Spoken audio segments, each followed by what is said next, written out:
S'ka asgjë të vërtet. E legjenda urbane. Unë kam kohë që lexoj. Unë se ngjall dot arkeologun që ka zbuluar aty anen, por jam e sigurt që këtë histori e dua shumë. E kupton? Një princeshe dhe një princ e periudhë që martohen me njëri tjetrin. Fantastike. Prava historia Antigonesë është kaq e varfër, nuk ka informacion fare. Prandaj pra duhet merrem, pikërisht për këtë arsye. Çfarë burri? Ngrej një qytet të tërë nga dashuria për një grua dhe i vë emrin e saj. Po, nëse le.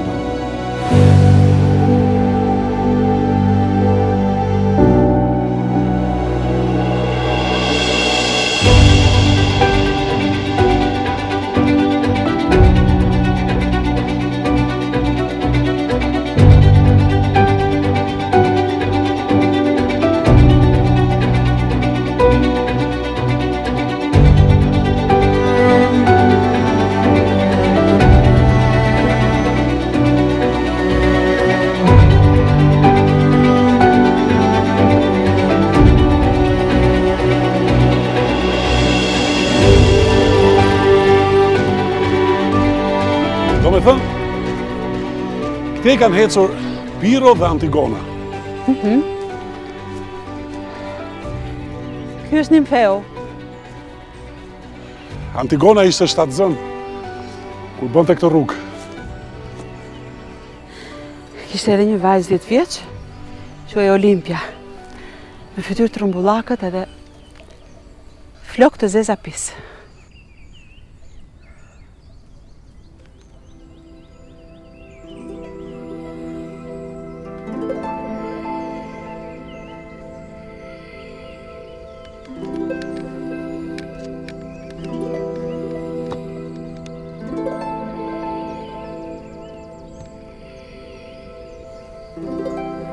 Zot. Antigon? Përse duan ata gur? Për mozaikët.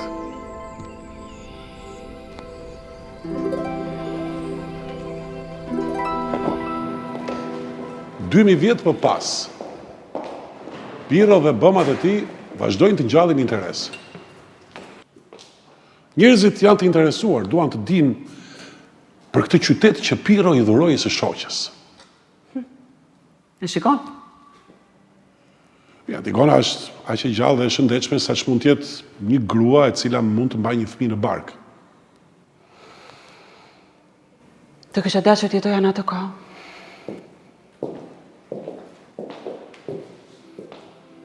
Edhe unë.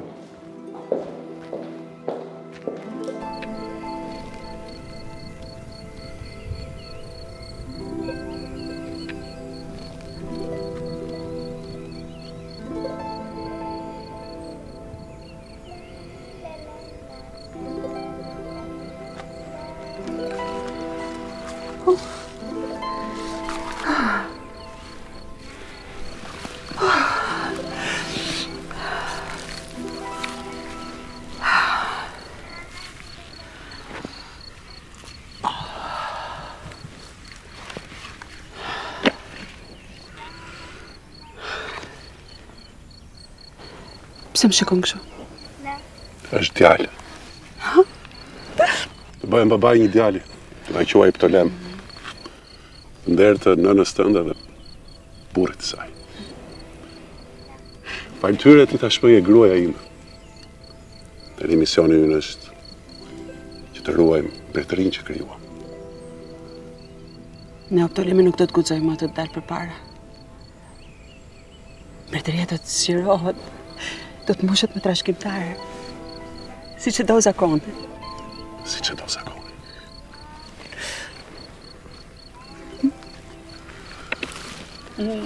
Faleminderit.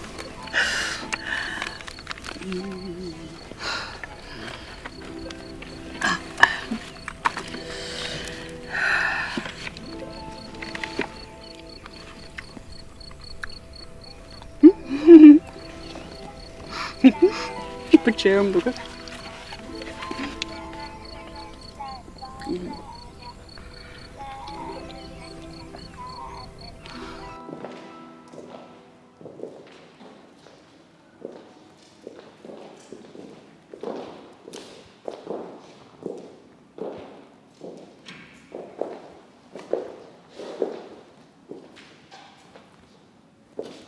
Antigonea,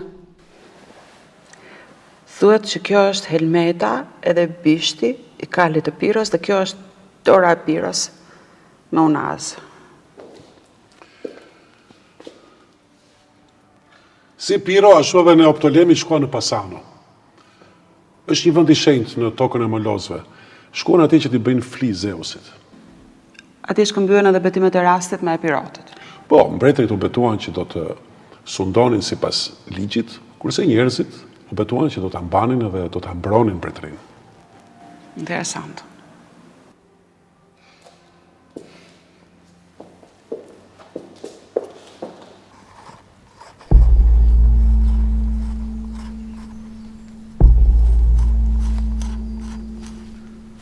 Zot Piro, kam sjellë dhurat 2 pend qe. Falenderoj, Gelon.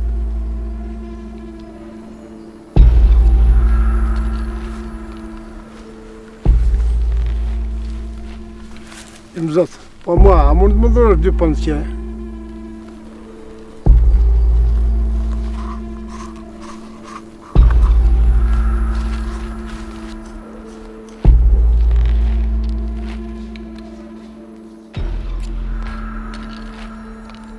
Mirë po, Piro nuk pranoi që t'ia dhuronte Mirtilit atë pendën e qendër.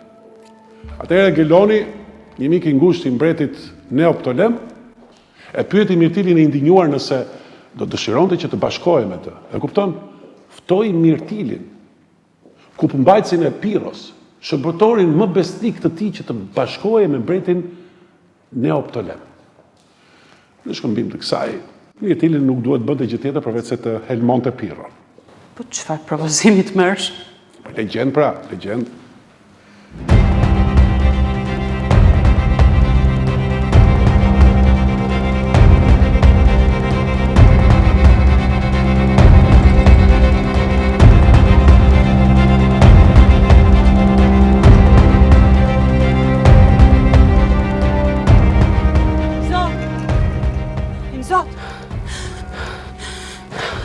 Neoptolemi po përgatit një komplot kundër teje.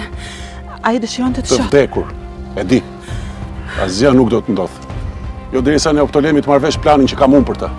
Nuk duhet ndodh asgjë as ty, as Olimpias, edhe as djalit që kam në park. Asgjë nuk do të ndodhë. As juve, as do një periodi. Ai që do të më hap varrin mua, do të kujdesem që të varroset përpara meje. Neoptolemi sot në mbrëmje do të vdes. Oh! Merë me vajzë. Lajmëro t'i këtë, lutem.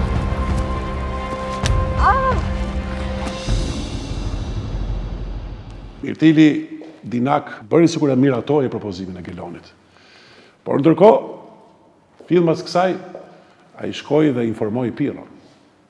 Po, vetëm se Piro i dha me vete krye kupëmbajtësin e vetë, Aleksikratin. Çfarë buri mançur. Strateg. Ai donte që të kishte me vete edhe një dëshmitar. Në këtë rast, edhe ne tashmë e dim historinë edhe mund ta tregojmë sot.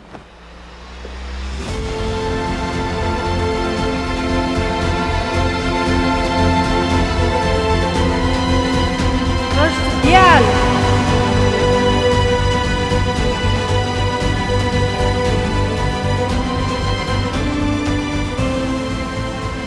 Fale, Zot. Trashëgimtarin tim, Ptolem. Princ të Epirotëve.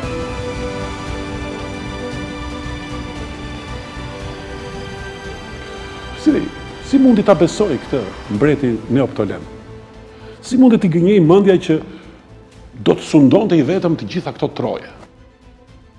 Pastaj, shkon dhe flet lart e poshtë, ja tregon planet e tij së motrës, gruas së tij, duket pak naive. Më duket se e gjeta. E gjeta se çfarë të duket naive ty. Ty të duket naive vazhdimi i legjendës, a? Fakti që e gjithë kjo ra në vesh të Panaretës, grua së Bariut të Neoptolemit, e cila ishte në të njëjtën kohë edhe shoqe e Antigonës. Pikërisht këtu ne kemi një deus ex machina, zgjidhjen e së cilës e japin gratë. Edhe kjo ty të duket shumë naive, me siguri. Gratë kanë qenë shumë të rëndësishme në antikitet. A, mos harojmë, për një Helen u doq një Greqi e tërë. Po pra? Unë nuk kam asgjë kundër grave. Megjithatë është pak naive. Fanareta, gruaja e një bariu, vë veshin mbas murit, përgjon Neoptolemin, mbretin, pastaj ona që kërkësh mikesha e Antigonës, jemi pak të çuditshme juve gratë. Prandaj, gratë duhen marrë seriozisht. Sigurisht që gratë duhet i marrim seriozisht.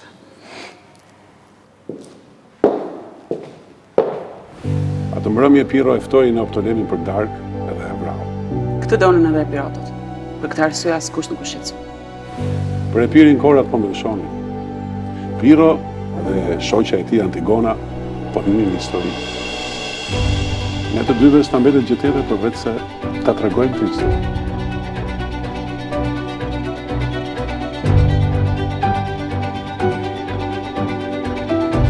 Pashi, po na ndjek harpia apo po na prin rrugën? Janë re Antigona. Re. Që lajmërojnë që ky qytet do të marrë emrin tënd. Antigonea.